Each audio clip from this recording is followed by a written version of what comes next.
remind him that his dates are very poor. The Quran was revealed centuries before the Arab became advanced in the field of astronomy. So it is from the Quran which the Arabs learned about astronomy. It's not the vice versa. The Quran mentions about several scientific facts. The Quran says regarding the field of geography, regarding water cycle. It says in Surah Zumar, chapter number 39, verse number 21, that seest not thou that it is Allah who sends down rain from the top, from the sky, and leads it into the sources of the earth, and causes fields of various colors to grow.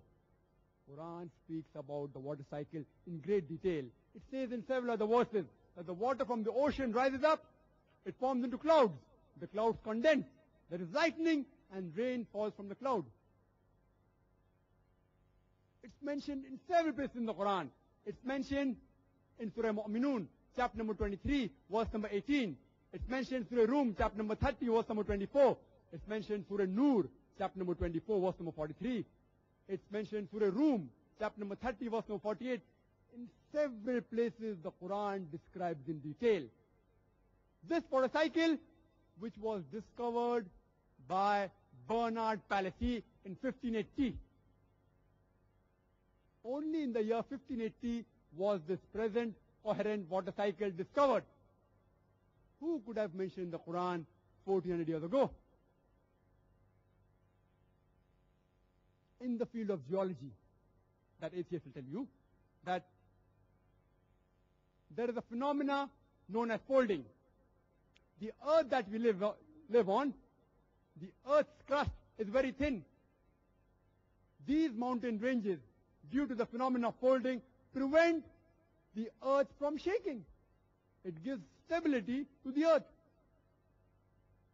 I tell him that the Quran mentions in Surah Nabah, chapter number 78, verse number 6 and 7, that we have made the earth as an expanse, was jibala autada, and the mountains as sticks. The Quran says that the mountains are made as sticks, as pegs.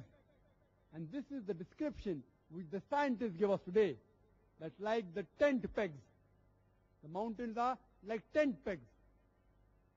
And Quran gives more information in Surah Al-Anbiya, chapter number 21, verse number 31.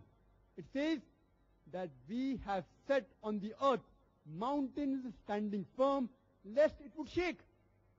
Quran says that we have made the mountain to prevent the shaking of the earth.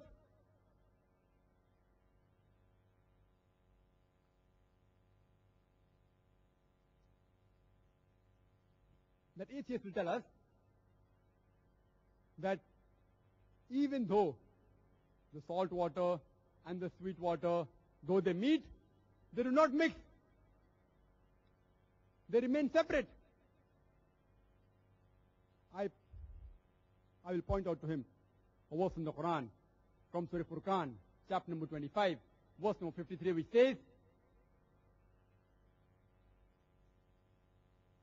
it is Allah who has created two bodies of free-flowing water.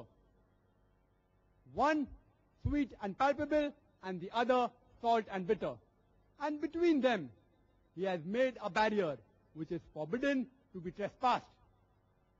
A similar message is given in Surah Rahman, chapter number 55, verse number 19 and 20, that He has made two bodies of water. Between them is a barrier which is forbidden to be trespassed. Today's science tells us that salt water and sweet water do not mix. There is a partition. He may tell me that maybe some Arab went underwater and he saw the partition and mentioned in the Quran. They fail to realize that this is an unseen barrier. The Quran says barzakh, an unseen barrier. And this phenomena is very much evident in Cape Town, that is the southernmost tip of Africa. Even in Egypt, when the Nile flows into the Mediterranean Sea,